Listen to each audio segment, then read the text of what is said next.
O fórum cheirava a madeira velha e café requentado. Eu estava sentado à mesa da defesa com meu único terno bom, o azul marinho que comprei para o enterro do meu pai há 11 anos. Ainda servia, mais ou menos. Eu tinha emagrecido desde que a Paula pediu o divórcio. Estresse faz isso com a gente. Meu nome é Hugo Mendonça. Tenho 47 anos. Moro em Duque de Caxias, Rio de Janeiro, uns 20 minutos fora do centro da capital. Há 18 anos sou casado com Paula Mendonça, a mulher que agora está sentada do outro lado do corredor, recusando-se a fazer contato visual. Ela estava bonita, cabelo novo, blusa cara, aquele tipo de confiança que vem de quem sabe que está prestes a vencer. O advogado dela, um tubarão chamado Rodrigo Bastos, remexia papéis ao lado com a facilidade de quem já fez isso 1000 vezes. Meu advogado, um rapaz chamado Oscar Delgado, que eu mal conseguia pagar, inclinou-se e sussurrou no meu ouvido. Hugo, esta é sua última chance. Ainda podemos lutar. A empresa sozinha vale mais de 10 milhas. Você construiu do zero. Ela não pode simplesmente tomar tudo. Deixa ela ficar com tudo. Você enlouqueceu? Ela está tomando tudo. A casa, as contas, a empresa, tudo. Menos... Ele parou. Nós dois sabíamos o que ele ia dizer. Tudo menos Bianca, nossa filha de 16 anos, nascida com fibrose cística, a razão de eu acordar todas as manhãs, a razão de eu continuar respirando. Paula não a queria. Deixou isso perfeitamente claro na petição. Guarda total para o pai, ela escreveu, como se Bianca fosse um móvel que ela recusava levar na mudança. Eu sei o que estou fazendo, Oscar. Sabe mesmo, porque do meu lugar parece que você está entregando a vida inteira para uma mulher que abandonou a filha doente. Não respondi. Apenas encarei o envelope lacrado em cima da mesa da juíza. O envelope que ia mudar tudo. A juíza Ramona Castilho entrou no tribunal exatamente às 9 horas. Mulher severa, na casa dos 60, cabelo grisalho preso com firmeza e óculos de leitura na ponta do nariz. Tinha reputação de justiça, exatamente o que eu precisava. Estamos aqui para a audiência final de dissolução no processo Mendonça versus Mendonça, anunciou, acomodando-se na cadeira. Analisei o acordo proposto. Antes de homologar, quero confirmar que ambas as partes entendem e aceitam os termos. Rodrigo Bastos se levantou, abotoando o paletó. Meritíssima, minha cliente, Paula Mendonça. Aceita a propriedade integral da HMS Construções Lipida, o imóvel residencial na Rua das Acácias, 445, todos os ativos líquidos, totalizando aproximadamente R$ 7 milhões, e o imóvel de veraneio em Angra dos Reis. Em troca, ela abre mão de qualquer reivindicação sobre lucros futuros e concorda em ceder a guarda integral da menor Bianca Mendonça ao pai. Ele disse aquilo como se lesse lista de supermercado, como se minha filha fosse apenas mais um item. A juíza Castilho virou-se para mim. Senhor Mendonça, o senhor aceita esses termos?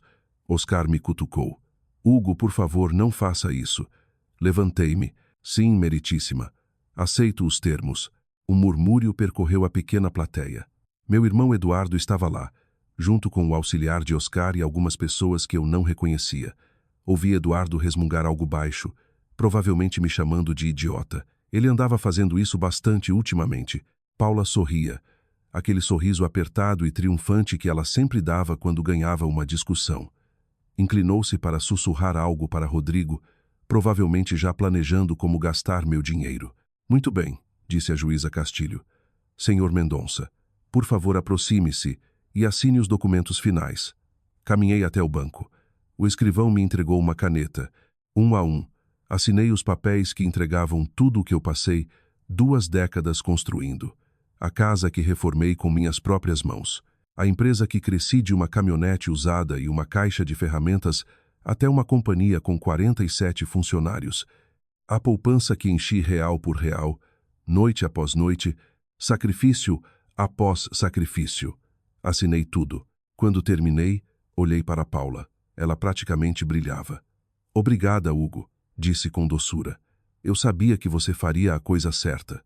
Não respondi, apenas voltei para meu lugar. A juíza Castilho organizava os documentos quando parou. Parece haver uma submissão adicional, disse, pegando o envelope lacrado. Senhor Mendonça, o senhor protocolou isso separadamente, marcado como prova H, submissão pessoal para análise judicial apenas. O sorriso no rosto de Paula vacilou. O que é isso? Perguntou. A voz de repente afiada. A juíza abriu o envelope. Tirou o conteúdo, uma pilha de papéis com cerca de 20 páginas, e começou a ler. O tribunal ficou em silêncio. Observei o rosto de Paula. Vi a confusão se transformar lentamente em outra coisa, enquanto a juíza continuava lendo, página após página, a expressão escurecendo a cada uma. Finalmente, a juíza ergueu os olhos. Senhora Mendonça, sua representação legal tem ciência desses documentos? Rodrigo Bastos franziu a testa. Meritíssima, não vi nada disso. Minha cliente foi totalmente transparente. Então talvez o senhor deva ver agora. O escrivão entregou cópias para Rodrigo. Ele começou a ler e vi a cor sumir do rosto dele. Inclinou-se para Paula e sussurrou 4 palavras. Isso muda absolutamente tudo. Paula arrancou os papéis das mãos dele. Leu a primeira página, a segunda, a terceira. Depois desabou. Não exatamente um desmaio, mas como se as pernas simplesmente parassem de funcionar. Escorregou da cadeira e caiu no chão, papéis se espalhando ao redor. Rodrigo gritava por água. Pessoas na plateia se levantavam. Oscar me olhava de boca aberta. E eu apenas fiquei sentado, calmo como uma manhã de verão, esperando o caos se acalmar. Eu planejava isso havia 2 anos, e aquilo era só o começo. Deixe-me falar sobre Paula. Nos conhecemos em 1999, num canteiro de obras em Duque de Caxias. Eu tinha 22 anos, trabalhava como carpinteiro de estruturas para uma empresa que mal pagava o mínimo. Ela tinha 19, trabalhava na recepção de uma imobiliária do outro lado da rua. Costumava me trazer limonada nos intervalos de almoço. Parece pouco, mas você precisa entender como era minha vida na época. Cresci pobre no interior de Minas, larguei o ensino médio para ajudar a família e vim para o Rio com nada além de uma mochila e vontade de trabalhar. Ninguém nunca cuidou de mim. Ninguém nunca me trouxe limonada só porque sim. Paula trouxe. Casamos em 2001 no cartório da Umeira, circunscrição de Duque de Caxias. Sem família, sem amigos, só nós e um juiz que parecia querer estar em qualquer outro lugar. Prometi que um dia daria a ela o casamento que merecia. Grande, com flores, vestido e tudo o que ela sonhava. Nunca dei. Sempre havia algo mais importante. Conta para pagar, obra para terminar, crise para resolver. Bianca nasceu em 2008. A gravidez foi difícil. Quando ela chegou 6 semanas antes do tempo, soubemos imediatamente que algo estava errado. Os médicos fizeram exames por 3 dias antes de dar o diagnóstico: fibrose cística. Se você não sabe o que isso significa, deixe-me explicar. FC é uma doença genética que afeta pulmões e sistema digestivo. Causa acúmulo de muco espesso e pegajoso no corpo, levando a infecções, problemas respiratórios e expectativa de vida reduzida. O tratamento exige gerenciamento constante, medicamentos, fisioterapia respiratória, visitas regulares ao hospital. É exaustivo, é aterrorizante, é um emprego em tempo integral, além do emprego que você já tem. Paula lutou no começo. Não digo isso por crueldade. Acho que ela realmente tentou, pelo menos no início. Mas cuidar de uma criança com doença crônica exige um tipo de resistência que nem todo mundo tem. Você precisa acordar às 3 da manhã para nebulização e depois ir trabalhar como se nada tivesse acontecido. Precisa sorrir quando os médicos dão notícia ruim. Precisa segurar sua filha enquanto ela tosse até vomitar e fazer tudo de novo no dia seguinte. Paula não conseguia. Quando Bianca completou 5 anos, Paula já tinha desistido. Não fisicamente, pelo menos não de imediato. Ainda estava em casa, ainda cumpria as aparências, mas emocionalmente tinha ido embora. Parou de ir às consultas, parou de ajudar na fisioterapia, parou, pelo que eu via, de ser mãe. Eu assumi o resto. O que mais eu ia fazer? Bianca precisava de alguém, e eu era alguém.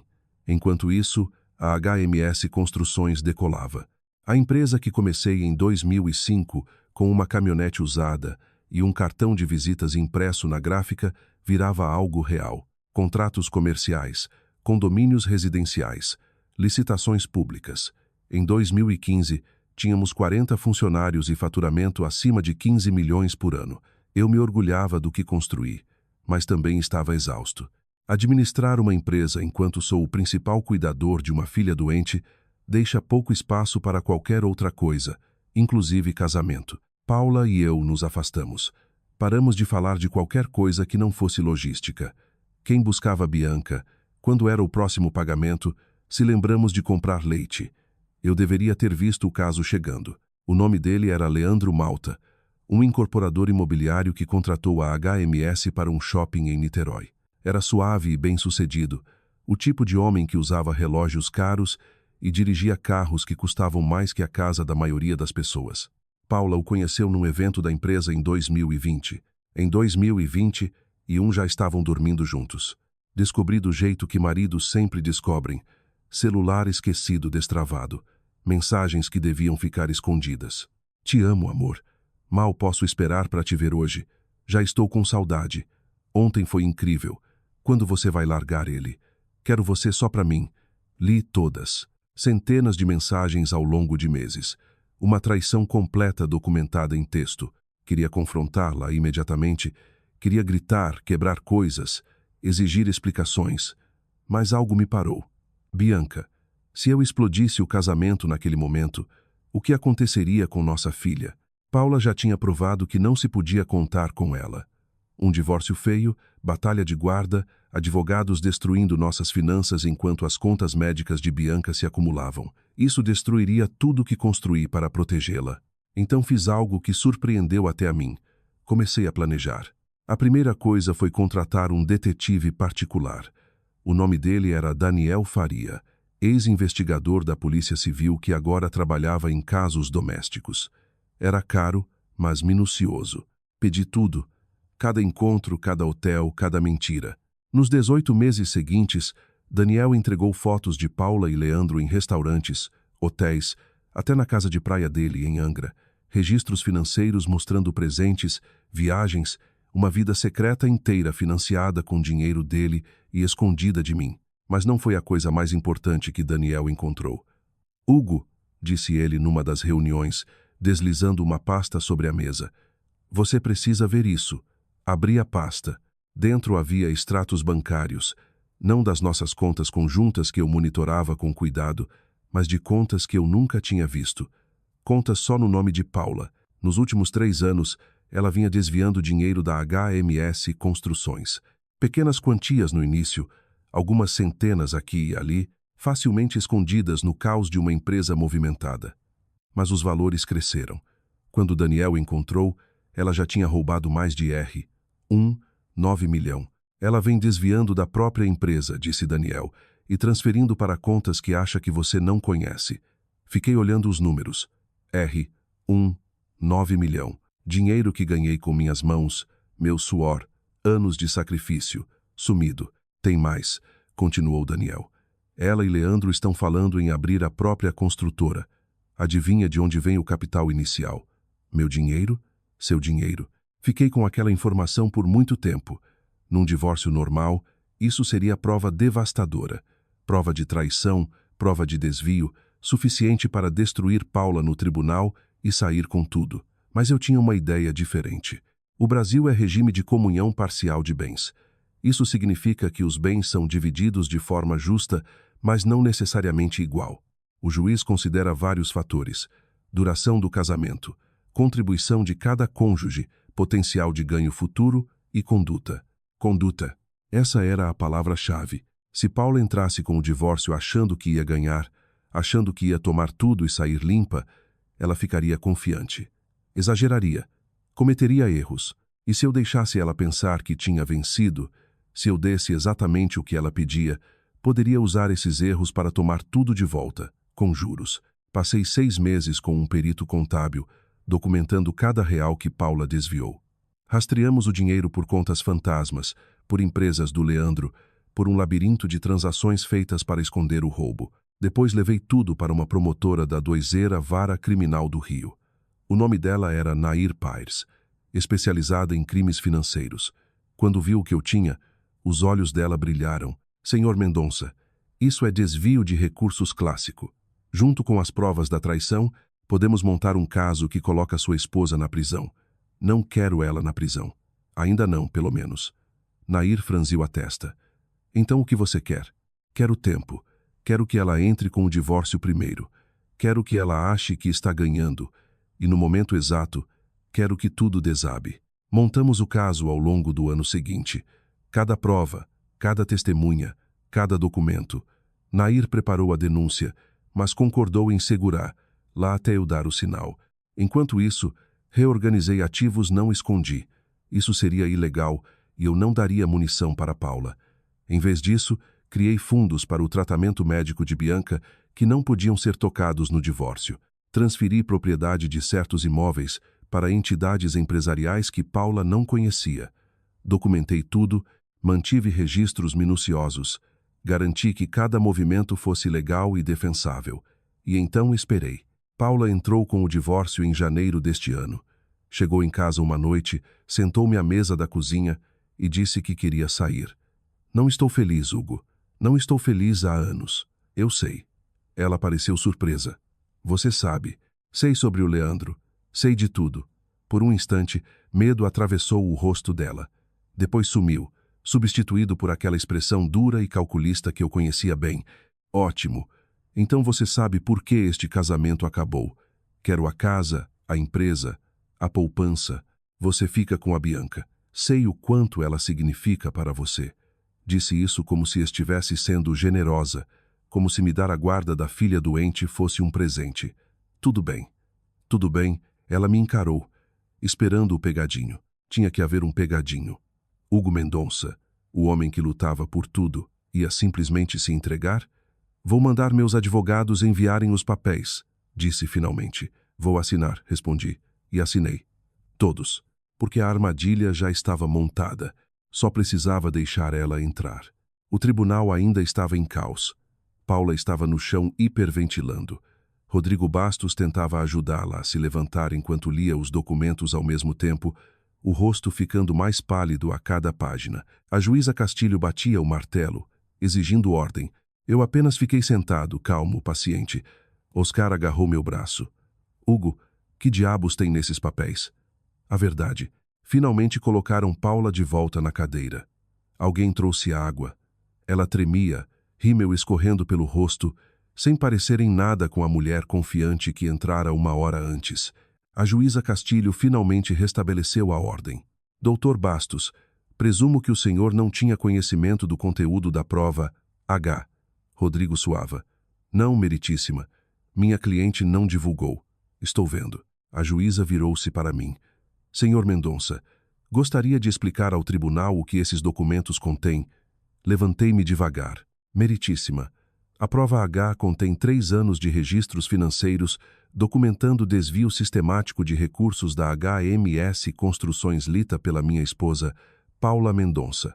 O valor total desviado é R$ 1.947.218. O dinheiro foi transferido para contas ocultas e usado para financiar um relacionamento com Leandro Malta, um incorporador imobiliário com quem ela mantém um caso desde 2021. Paula fez um som de animal ferido. A prova também contém fotografias, mensagens de texto e depoimentos de testemunhas documentando o caso. Além disso, inclui uma comunicação do Ministério Público indicando que denúncias criminais por apropriação indébita, estelionato e sonegação fiscal estão pendentes contra a senhora Mendonça, dependendo do desfecho destes autos. Rodrigo se levantou de um salto. Meritíssima, isso é emboscada processual. Não tivemos oportunidade de analisar essas alegações. Minha cliente tem direitos.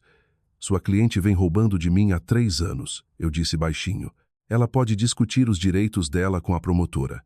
A juíza Castilho ergueu a mão. Sentem-se os dois. Virou-se para Paula. Senhora Mendonça, tem algo a dizer em resposta a essas alegações? Paula chorava abertamente agora. Ele está mentindo. Tem que estar mentindo. Eu nunca... São extratos bancários, senhora Mendonça. Históricos de transações. A senhora nega que essas contas existem? Silêncio. A senhora nega que transferiu dinheiro da HMS Construções para essas contas sem o conhecimento ou consentimento do seu marido? Mais silêncio. A juíza Castilho assentiu devagar. Entendo. Tirou os óculos de leitura e colocou sobre a mesa. Senhor Mendonça, ajude-me a entender uma coisa. O senhor sabia desse desvio. Sabia do caso. Mesmo assim, concordou em transferir praticamente todos os bens do casal para sua esposa. Por quê? Porque eu queria que ela mostrasse quem realmente é, meritíssima. Explique. Paula abandonou nossa filha. Bianca tem fibrose cística. Exige cuidados constantes, medicamentos caros, internações regulares. Quando Paula entrou com o divórcio, ela pediu especificamente que eu ficasse com a guarda total. Não queria a própria filha. Parei, firmando a voz. Eu poderia ter lutado. Poderia ter arrastado isso pelos tribunais por anos. Mas Bianca não tem anos a perder. Ela precisa de estabilidade. Precisa saber que pelo menos um dos pais a coloca em primeiro lugar. Então o Senhor deixou sua esposa levar tudo. Deixei ela pensar que estava levando tudo. Os bens que ela reivindicou, a casa, a empresa, as contas estão todos contaminados agora. A empresa foi alimentada com dinheiro desviado. As contas contêm recursos roubados. A casa foi comprada com bens misturados que agora são provas num processo criminal. Olhei para Paula. Ela me encarava com puro ódio. Tudo que ela tomou, ela vai ter que devolver e mais um pouco. A juíza Castilho ficou em silêncio por um longo momento. Depois, surpreendentemente, quase sorriu. Senhor Mendonça, o senhor está me dizendo que estruturou deliberadamente este divórcio para que sua esposa se incriminasse? Estou dizendo que dei à minha esposa exatamente o que ela pediu. Não é culpa minha ela ter pedido provas dos próprios crimes. Rodrigo estava de pé novamente. Meritíssima, isso é armadilha. Isso é um pai protegendo a filha, Dr. Bastos, disse a juíza com voz de gelo. Sua cliente escolheu roubar. Sua cliente escolheu ter um caso. Sua cliente escolheu abandonar uma criança doente. O senhor Mendonça simplesmente escolheu não impedi-la. Pegou o martelo. Declaro nulo o acordo de separação em sua totalidade. Diante das provas de fraude e desvio, determino a auditoria forense completa de todos os bens do casal. Quaisquer bens provenientes de atividade criminosa serão perdidos. Além disso, encaminho o caso ao Ministério Público para providências imediatas. Olhou para Paula. Senhora Mendonça, sugiro fortemente que contrate um advogado criminal. Vai precisar de um. O martelo desceu. Paula gritou. Um grito cru de raiva e desespero que ecoou pelas paredes do fórum. Seu desgraçado, você planejou isso. Você me destruiu. Levantei-me e juntei meus papéis. Não, Paula, você se destruiu. Eu só garanti que todo mundo pudesse ver. Saí do tribunal sem olhar para trás. No corredor, Eduardo esperava. Retiro o que disse, falou, balançando a cabeça incrédulo. Você não é idiota. É o desgraçado mais esperto que eu conheço. Não sou esperto, Eduardo. Sou só um pai. Peguei o celular e liguei para Bianca. Ela estava em casa com a enfermeira, esperando notícias. Pai, o que aconteceu? Arrume uma mochila, querida. Vamos tomar sorvete. Explico tudo quando chegar. Nós ganhamos? Pensei na pergunta, no que ganhar realmente significava. Sim, filha, nós ganhamos. O processo criminal durou 8 meses. O advogado de Paula, outro, porque Rodrigo a largou imediatamente após a audiência, tentou de tudo. Alegou que eu a coagira. Alegou que ela não entendia o que fazia. Alegou que o dinheiro era devido a ela como compensação pelos anos como dona de casa. Nada funcionou. As provas eram sólidas demais. Os peritos contábeis rastrearam cada real. Os promotores documentaram cada mentira. No final, Paula se declarou culpada de 3 crimes de apropriação indébita e 1 de estelionato. O juiz a condenou a 4 anos de prisão, com possibilidade de progressão após 2. Leandro Malta desapareceu assim que as denúncias foram feitas. Descobriu-se que ele sabia do desvio e até ajudara a estruturar algumas transferências. Quando os mandados começaram a chegar, liquidou os bens locais e se mudou para o Uruguai. Da última vez que soube, estava construindo apartamentos na beira da praia, fingindo que nada disso acontecera. Paula me mandou uma carta da prisão cerca de 6 meses depois da sentença. Não abri por semanas. Quando finalmente abri, era mais curta do que esperava. Hugo, sei que você não vai me perdoar. Nem tenho certeza se eu me perdoaria, mas preciso que saiba que sinto muito. Não por ter sido pega, mas por tudo. Por Bianca, por nós, por tudo. Fui fraca, fui egoísta, disse a mim mesma que merecia mais, e usei essa mentira para justificar tudo o que fiz. Diga a Bianca que eu a amo. Mesmo que ela não acredite, mesmo que você não acredite, Eu amo. Mostrei a carta para Bianca. Ela leu 2 vezes, depois devolveu. Você acha que ela está falando sério? Não sei, filha. Talvez. Você perdoa ela? Pensei por muito tempo. Estou trabalhando nisso. Bianca assentiu. Eu também. É isso com o perdão. Não acontece de uma vez. Não é um interruptor que você liga e de repente tudo fica claro. É mais como um nascer do sol, lento e gradual, e alguns dias as nuvens voltam e você não vê nenhuma luz, mas você continua esperando e, eventualmente, o sol nasce de novo. Os bens foram finalmente resolvidos. Depois da auditoria forense, dos honorários advocatícios, das restituições, fiquei com cerca de 60% do que tínhamos antes do divórcio. A casa foi vendida, a empresa reestruturada, o imóvel de Angra liquidado. Foi menos do que eu comecei, mas mais do que eu precisava. Usei parte do dinheiro para quitar as contas médicas de Bianca. O resto foi para um fundo que vai cuidar dela pelo resto da vida, por mais longa que seja. A medicina moderna fez avanços incríveis no tratamento da fibrose cística. Quando Bianca nasceu, a expectativa média de vida era de cerca de 35 anos. Agora está perto de 50 e subindo. Novos remédios, novas terapias, novas razões para ter esperança. Ela tem 18 anos agora. Acabou de se formar no ensino médio. Vai começar a faculdade pública no 2º semestre, estudando terapia através da arte. Quer trabalhar com crianças doentes, ajudá-las a expressar sentimentos através de pintura e desenho. Eu sei como é ter medo, me disse quando anunciou os planos. Quero ajudar outras crianças a se sentirem menos sozinhas. Chorei quando ela falou isso. Não consegui evitar. Essa menina incrível que passou a vida inteira lutando só para respirar, quer passar o futuro ajudando outras crianças a lutar também. Se isso não é prova de que algo bom pode vir de algo terrível, não sei o que é. Paula saiu da prisão na primavera passada. Mora numa casa de transição em Campo Grande, trabalha num supermercado, tenta reconstruir alguma vida. Pediu para ver Bianca. Deixei a decisão para minha filha. Bianca disse sim.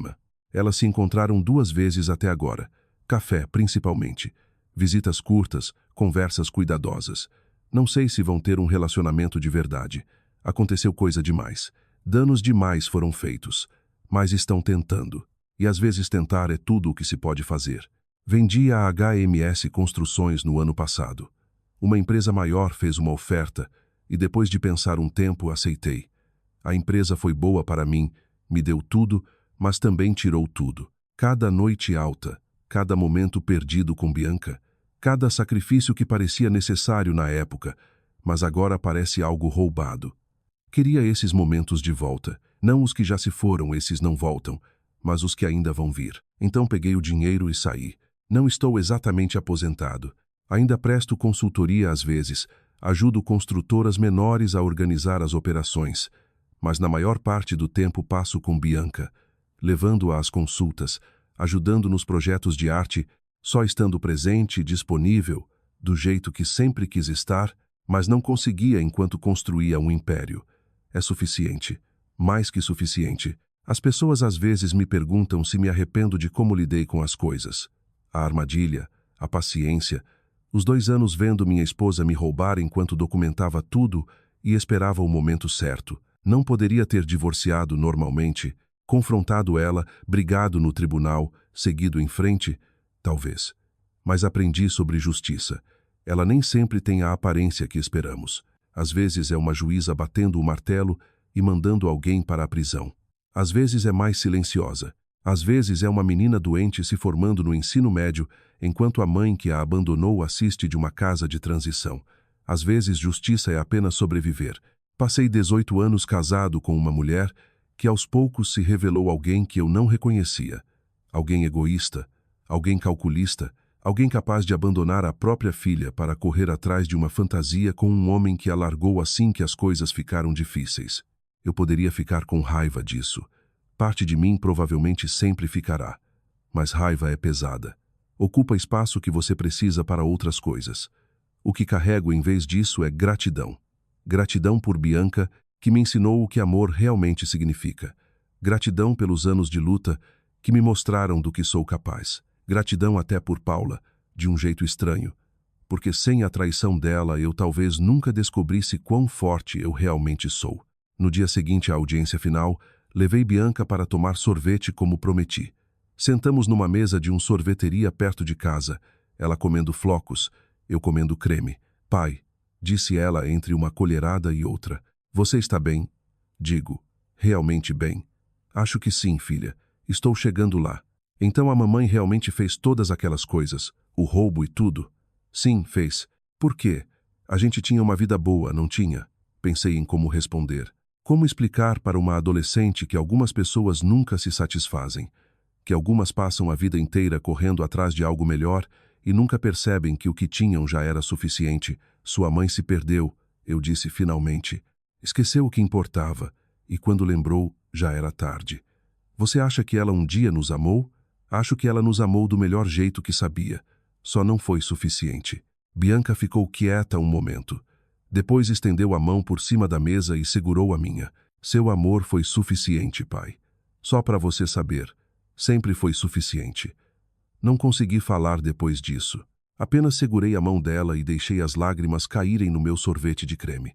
É isso sobre ser pai. Você passa anos se preocupando que está falhando, que não está fazendo o suficiente, que seus filhos vão crescer marcados pelos seus erros, e então um dia eles dizem algo que mostra que você acertou. Talvez não em tudo, talvez não perfeitamente, mas o suficiente. Guardo uma foto na minha mesa agora. É da formatura de Bianca.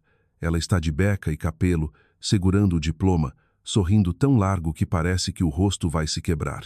Estou ao lado dela, braço em volta do ombro, parecendo um homem que finalmente entendeu o que importa. Atrás de nós, quase invisível no canto da foto, tem uma cadeira vazia. Aqui guardamos para Paula, caso conseguisse permissão para ir. Ela não veio. Algo sobre papelada e autorizações que não saíram a tempo. Bianca chorou por isso uns 10 minutos. Depois enxugou os olhos, vestiu a beca e atravessou o palco como se fosse dona dele. Essa é a minha menina. Olho essa foto toda manhã. Ela me lembra de algo importante. A vida não te dá o que você merece. Ela te dá o que você constrói, o que você luta, o que você se recusa a soltar, mesmo quando tudo tenta arrancar de você. Paula achou que podia tirar tudo de mim. Achou que eu ia desmoronar, cair aos pedaços, virar mais uma história triste de homem destruído num divórcio. Ela estava errada porque esqueceu a coisa mais importante. Esqueceu de Bianca. E um pai protegendo a filha é a coisa mais perigosa do mundo. Então aqui vai minha pergunta para você. O que você se recusaria a entregar? Pelo que você lutaria, sacrificaria, queimaria tudo se precisasse, e se ainda não tem algo assim na sua vida, talvez esteja na hora de encontrar. Me conta nos comentários o que mais importa para você. E se você conhece alguém que está passando por uma luta agora, alguém que sente que está perdendo tudo, manda essa história. Porque às vezes as pessoas que parecem estar perdendo estão na verdade montando a maior vitória da vida delas. Só é preciso ter paciência suficiente para ver.